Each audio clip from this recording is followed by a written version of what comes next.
Hey, who's the best YouTube dog? That'll be my buddy Bear. Good boy. Good boy.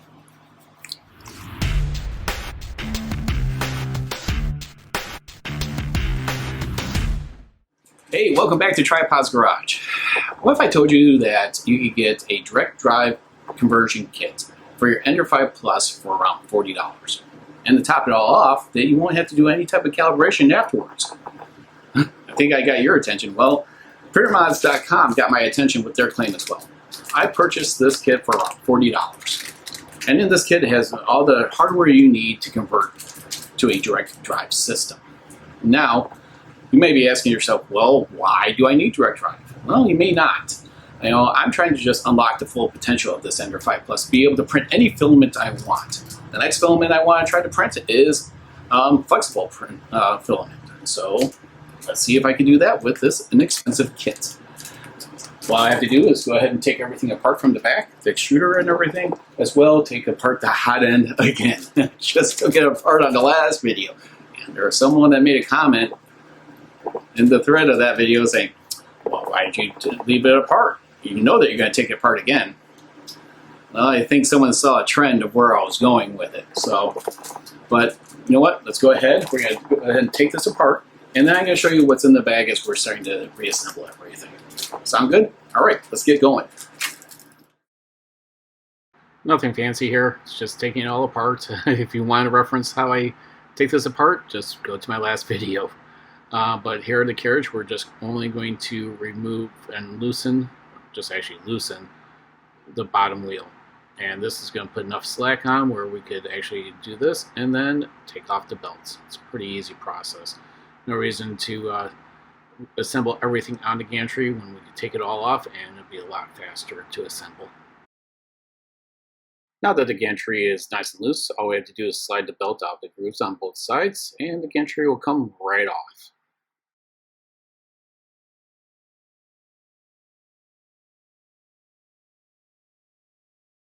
You want to make sure that you remove all your filaments, of course, and then undo the coupler. We're going to be taking out these two T-nut screws. You're going to also unplug your extruder as well as the filament runout sensor. Then we have everything all in one little package. Nice. I printed out this part, which is used to the tensioner. So you just put your thumb there and you push, and then you do the bolts. I'm actually pretty darn good. This is the PETG fiber.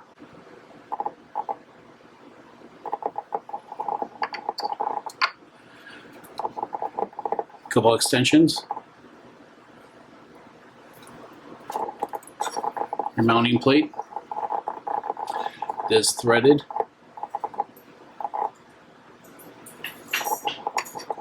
PTFE tubing. Spacers.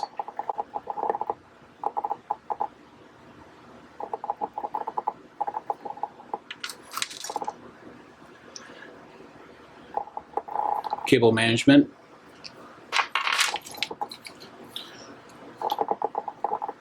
screws, and your manual. Now, I already looked this over. I mean, I already did all these steps right here, but it's not the greatest manual. And, you know, I was looking it over, and when you have a picture right here, nice little crack on your injected molded part. So, yeah.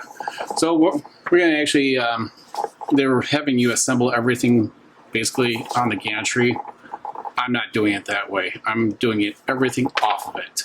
I think it's going to be a lot easier. So let's get started. I still have my old hot end so we could see what the differences are. Basically, we're just going to tear this all down. We're going to just remove all the components for the extruder and release the stepper motor.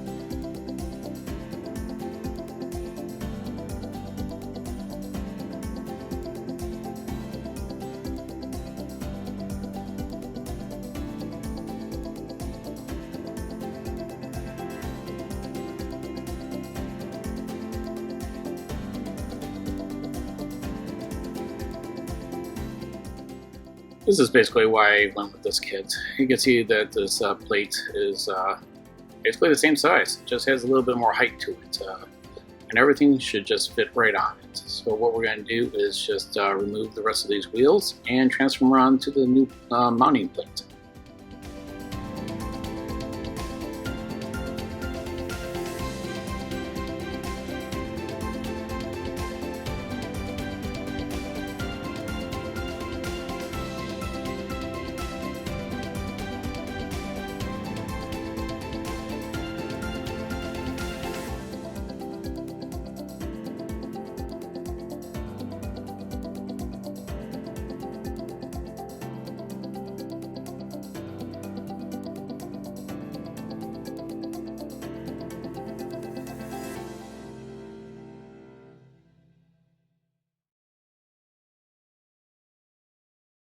I just wanted to show you the different height for the stock Hotend, which is on the right, and the MicroSwiss Hotend, that was on the left.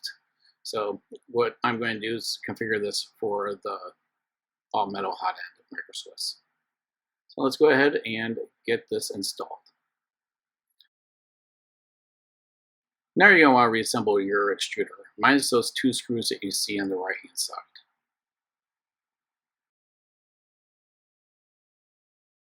Now we're going to grab the extruder spacer and mount it to the plate.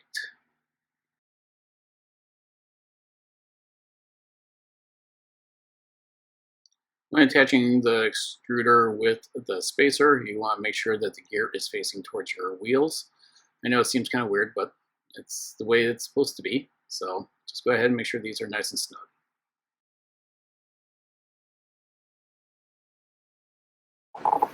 Now, depending on which Hotend you're going to use, like I'm using the MicroSwiss, you can see the gap here.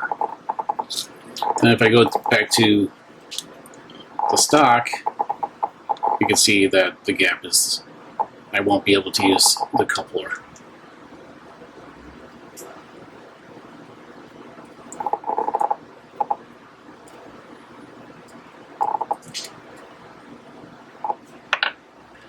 But with the MicroSwiss, I can.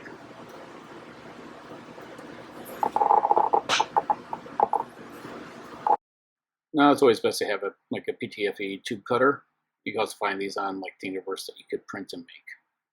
Now I'm using Capricorn tubing. I'm just going to test fit this and see the length I'm going to need to cut it by, because this goes within the coupler and then within the Hotend. So I'm going to need to determine by snipping it a little bit, and a little bit. So, and make sure I get the perfect fit and length.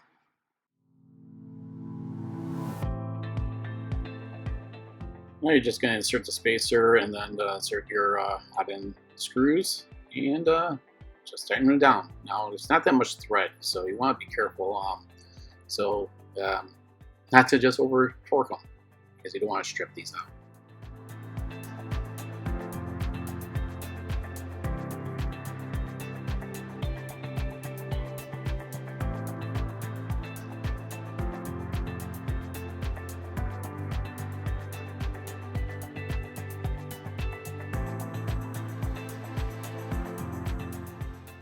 Since I have two couplers on here, one on the MicroSwiss and then one on the extruder, I'm going to be inserting two clips. There was the blue one and now the red one for the MicroSwiss. If you're running just a regular stock Hotend, you're only going to be using one clip, and the Hotend tube will go from the Hotend into the extruder with no coupler.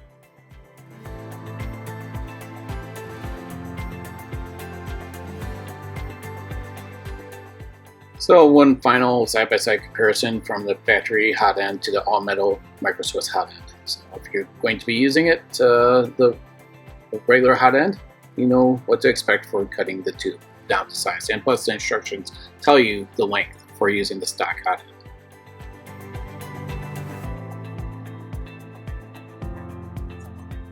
Well, the top two wheels are nice and secure, and as you saw, the bottom wheel is nice and dangling. So what we're going to do is now just tighten this up, and we'll worry about tightening or adjusting the eccentric nut after we have this secure onto the gantry.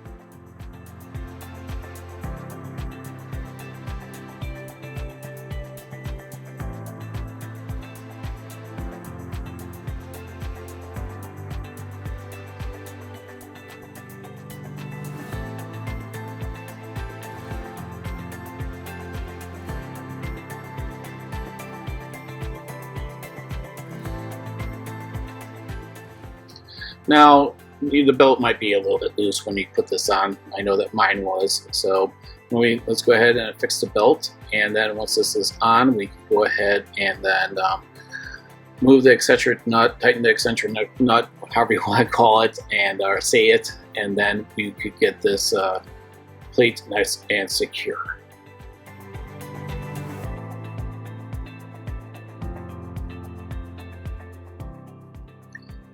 So all we have to do now is go ahead and tighten the bottom. So there's an eccentric nut behind there, but first we're going to just make sure this is nice and snug before we adjust the eccentric nut behind there. So what that'll do is kind of pivot the wheel up a little bit against the carriage, or the gantry, and to make it so we get the proper adjustment. We don't want this to be too loose or too tight, and just make sure it's nice, moves back and forth nice and smoothly.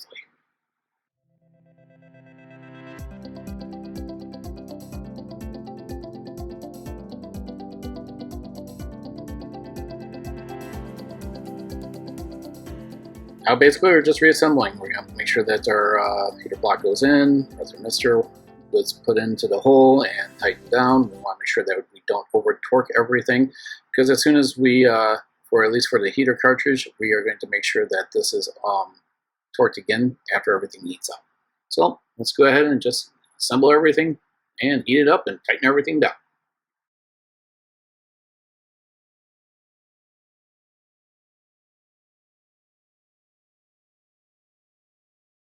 After your hot end's all nice and wired, you want to heat it up to operating temperature, and then make sure the grub screws are nice and snug. Sometimes they'll loosen up a little bit as it heats up, so just make sure that they're all torqued down, and then we can finish the final assembly of the fan shroud and be able to touch.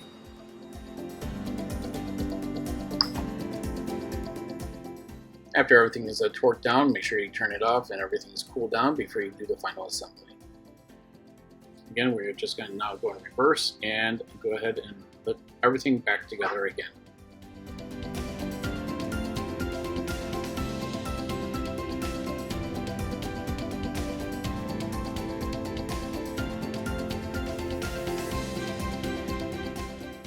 Don't forget your silicone sock.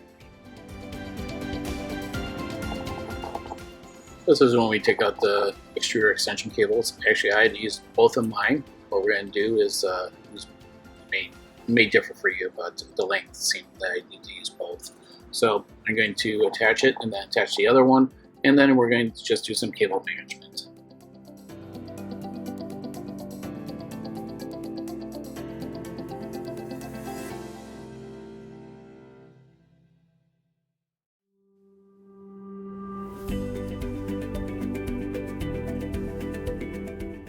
My belt is extremely loose, and what we want to do is loosen these two screws here on the end, and we're going to take our printed part and push against it. Now, as we're pushing or pulling, however you want to say it, just now go ahead and tighten one of the bolts down, and then you're going to just pluck the belt. And you may want to just also pluck the other belts just as a cross-reference, make sure you got it tight enough. And then once you do have it tight enough, go ahead and tighten out the other screw. And then we'll roll the carriage around and make sure everything's moving nice and smoothly.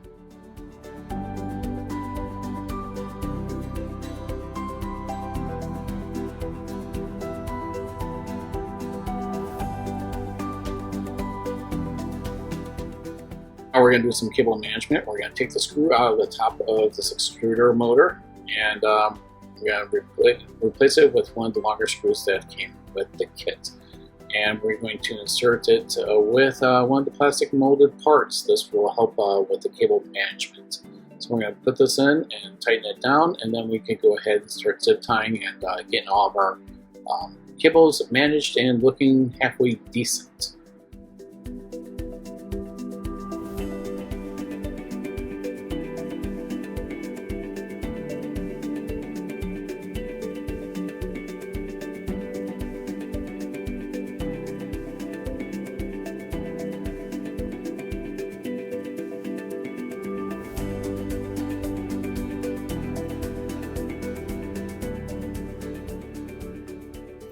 Okay, so we now have a predicament of the filament runout sensor. So what I'm going to do is I took this off of here and I'm going to relocate it. I'm using existing T-nuts, and I have some longer bolts so we can fasten it to the top rail here. I've already taken the liberty of fastening this bolt and tube coupler from my little spare parts bin. So what I'm going to do is remove this and show you how I got it to go in here. Basically, I had to step up my bits from the smaller to larger. So this is a 7/16, and then after that I tapped it. So I tapped it so I could actually screw in the coupler. Yeah, this isn't, you know, that big of. It's getting towards the edge, but I believe it's the same on this side, so I was able to manage it. So what I'm going to do is I'm going to go ahead and bore out this hole right here, step my way up, and then we'll come back. I actually removed the little switch here, so limit switch, and I was able to step up and drill out the hole. Okay, so let's take this out.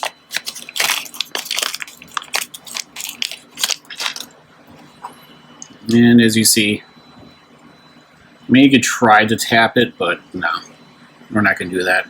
You're going to wind up stripping the threads on there, so it's better to just use that tapper. So we're going to go ahead and use that. And you can see here,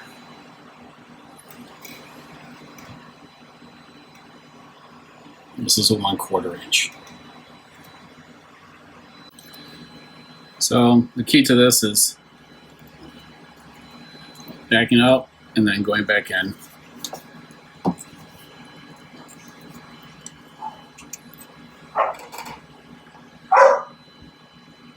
And now we got some threads.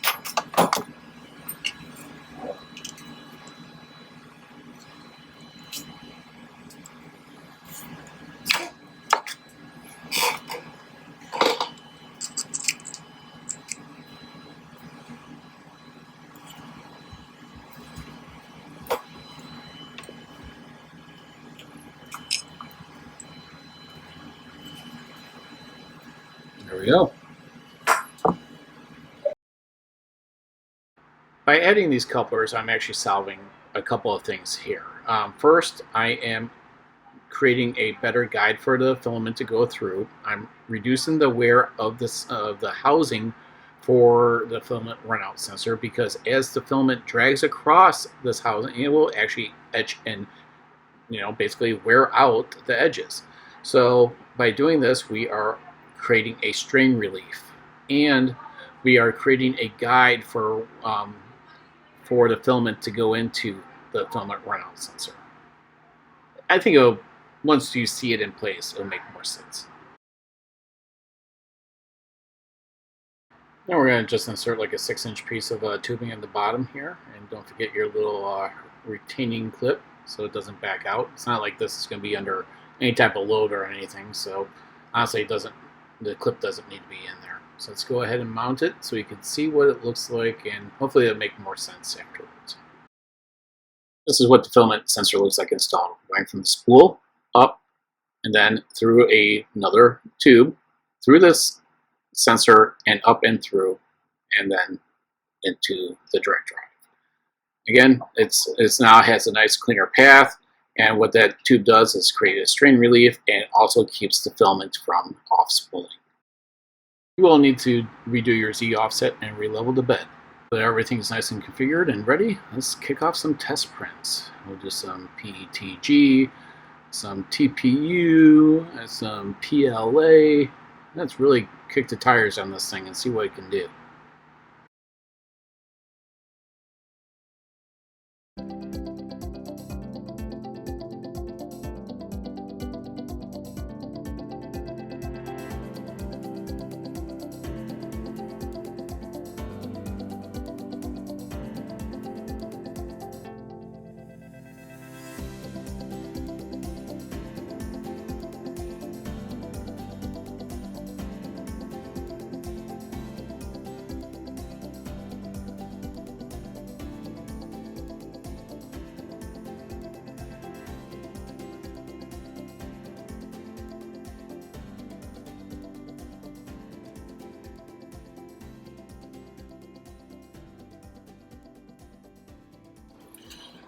Well, let's go through my results. First, since I already had the filament loaded, we're going to go with the PETG fiber. I actually just loaded it into the direct drive and ran with it. And you know what? Same as before. Pretty darn nice. I mean, it's getting really like this carbon fiber PETG. So cannot complain with the quality of it. And this is PRILINE from my last video, which I'll put up here. This one I'm using the Hall, upgraded to all metal Hotend. Okay, so since I've had good luck with PRILINE, I actually decided to go with their TPU. That one I struggled a lot with. How bad did I struggle? Well, let's take a look. Pretty darn bad here. So, never printed with it before. I mean, the first layer is just, almost perfect. Besides some little specks right here, but man, look at that bottom layer. But you turn it over, it's just really sloppy. So I canceled the print. Same thing. Look at that bottom layer. Man, I wish all of my bottom layers looked like that. And then, again, bad. I kept on testing retraction and everything.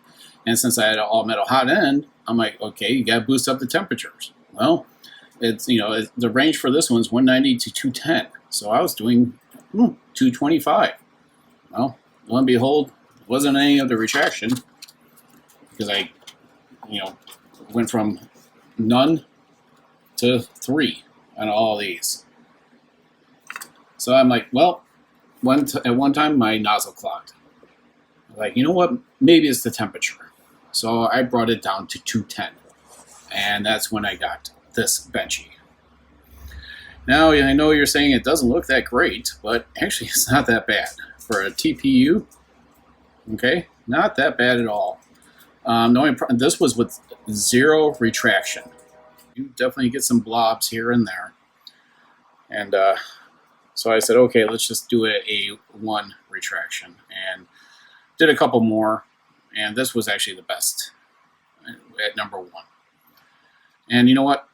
Who really prints a TPU benchy? Okay, that's not what I bought the TPU for. I decided to print a couple tires. This is basically a run flat. So for like RC car or something, a Rover, and it came out pretty good. Of course, there's some stringy on the inside. This was at a 1 retraction. So okay, well, let's try another tire. I want to try a solid tire. Let's see what this looks like. And this was at 0 retraction. You can see there is some stringing on the inside. Still not too bad. I really like this. This is actually for a Roomba. So this is a replacement wheel or tire. So hey, no reason to try to wait for one when you can print one on your own. I'm sure there's might be some copyright things you have to worry about. And they bounce and roll pretty good. So now I figured I would try some PLA. I went with this Sunlu, S-U-N-L-U. Hopefully I'm pronouncing it right. I've had some really good luck with it. This is from the PLA, the red that I've had. Prints really well. I was out of the red, so I switched to white. If I was to look at this benchy, I don't know what this yellow is down here. If I was to look at this benchy, I'd be like, wow, this is a real nice benchy. But man, this string. Now I did run the lot test, not equally to the TPU, but I ran a lot to try to get rid of the string down from anywhere from 0 retraction to basically to 1. And I kept on seeing the string. So I know a fast way to get rid of this. I'll be right back. See, look, great benchy now. Honestly, I think I can probably get that all that little string done, taken care of. It's just I'm chasing it, but honestly, this came out really nice. When I saw that stringing wisps, I mean, it's practically perfect, almost no blots. Ah, darn it! It shows up on camera. But, and I don't know, this is weird. I don't know if this is the filament. The bed was totally clean. But anyways, so I did the Maker's Muse clearance and tolerance 3D printer gauge. And let this be a lesson to you. Clean your nozzle when changing filaments. And I do not know what is with this yellow stuff on this filament. I know it's not burnt or anything. Anyways, so let's get going here. We got 0.5, 0.4, 0.3, 0.2, and 0.15. Nope, not going anywhere. You can even see where I grabbed a pair of pliers and tried to pop it. Nope, not going anywhere. And fidget spinner, I guess, too. Yeah, you can see. Clean your nozzle, people. Wipe it down when you change filaments. But you can see how nice and loose these are, and then pretty nice tight tolerance here. But yeah, maybe I just got too much of a squish on this. I don't know. I mean, you can kind of see a gap right there, and then it's sealed up around there. Yeah, I took a pair of pliers on it pretty good. I bent the whole thing back, so it wasn't gonna pop free.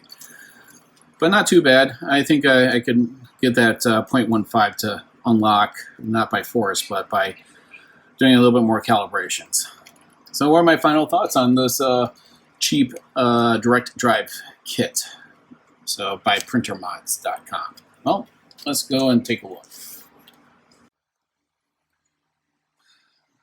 Okay, so let's go. There's basically three things that I'm not a fan of this. First off, the extruder. It's on the back. So you can't see the filament load. You're kind of flying blind. I mean, it wasn't that difficult. And plus, you actually got a good chunk now to grab and to help load it. And this is actually why I don't have a coupler here, is so I could load it easy, and it makes it easier to load through. So I could just take this and take the whole bone tube off, and it's a lot easier. Second thing is you're staring right at it. I mean, the bulk here is all on one side. You would think that, okay, let's swing this stepper motor, flip it around, and I like having weight distribution. Granted, this whole, the Hotend doesn't weigh that much, but I mean, that will solve both problems right there. You flip it around, you have a little bit more weight on the back here, and then you can see the extruder on the front, and the third. Look, BL Touch doesn't line up. There's a gap here for the wheel. You can see that it doesn't line up. Now, the screws do line up, but yeah. So when they made this this bracket, this carrier bracket, they should have had this bolt just a little bit further over. So, I mean, overall, it works really good. $40 direct drive from printermods.com. It works, and I didn't have to do any software calibration. So, yeah, they're right. And were the instructions that great? Not that really, but it's still, you can follow along with it and get it done. It took about 40-ish minutes for me to get it all done. And besides those three little things I pointed out, I think it's worth it. I really do. Now, you don't have to do what I did to the filament run out. I do believe that it should have had relief tubes at entering it and exiting the filament run out. It helps the wear and tear on this little enclosure from wearing out, because it will wear out. And having this tube coming down like this, it helps keep the filament centered. So, and it prevents the filament from unwinding on the spool. So it works out really good, and you know what? It looks like it's always been that way. It was designed that way. Now you can choose again not to do it. If you choose to delete the filament run out, just unbolt it, shove a piece of filament in it, and shove it off to the side. And then you don't have to ever worry about it. You know, and I know that people will be like, John, your filament should be coming through the top and down and not through this maze of tubing. Well, I'm not done yet with this side of the garage. And eventually I'm going to have a shelf here, and the filament will come down directly into the direct drive. But I do like the fact that it's compact and it still works, and it works great the way it is. Now, I do have another upgrade video coming out for it. It's right around the corner. I just received the hardware for it. So I'll be taking this whole top part apart again. Joy. But do it all for you guys. So I really appreciate you tuning into Tripod's Garage. And if you haven't already, if you'd like to subscribe and like the video, that's always a plus. And share it, troll it, whatever you want to do. It's all up to you guys, man. And I really appreciate you tuning in. And please have a safe day, evening, weekend, or whenever you choose to decide to watch this video. Thanks again. We'll catch you next time on Tripod's Garage.